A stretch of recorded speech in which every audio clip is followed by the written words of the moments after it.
Hey YouTube, I had a couple days off. Just been reading a lot of articles, catching up on the economic news.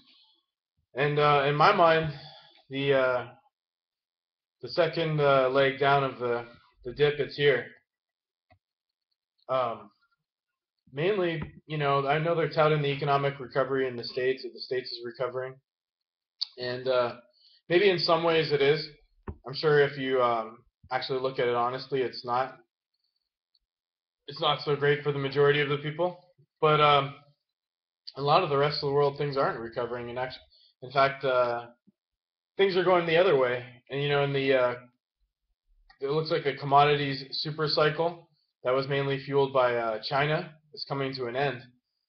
And if you look at the price of coal and iron ore, they're dropping drastically, and that's leading a lot of currencies such as the Canadian dollar to drop.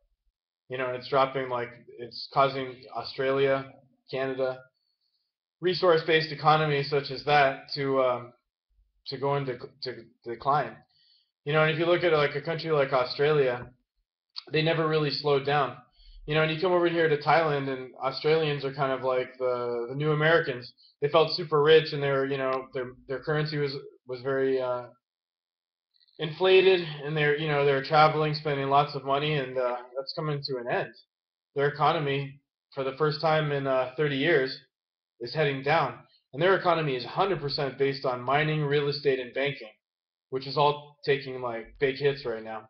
There's mines that are shutting down all over the world, especially in countries with high labor costs, such as Australia and Canada. So you can really see even though maybe the financial sector, they're able to manipulate things. In the United States, Wall Street maybe artificially looks like it's still going up, but the heart of the world economy is starting to slow down. What I mean by that is like China and the commodities and the resource-based economies of the world are starting to slow down. And you're starting to see those indications everywhere. Thailand is slowing down. Just read an article. They said that the car loans, a lot of people aren't able to pay back their cars. They borrowed money to buy fancy new cars. They're all getting repossessed. A lot of them are getting repossessed now. It's just going to start the same chain reaction again. And that's starting a chain reaction because as more cars basically get repossessed, then that puts more used cars onto the market. It depresses the value of the cars even more, and it creates a cycle, the same as real estate. And you're starting to see that downward spiral again.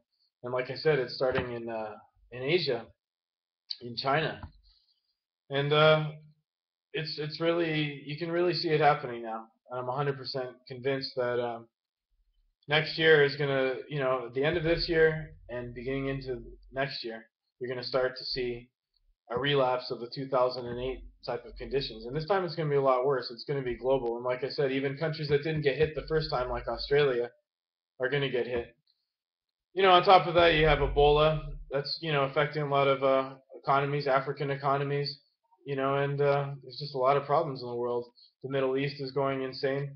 All these things, just adding up, and it's creating a huge drag on the economy.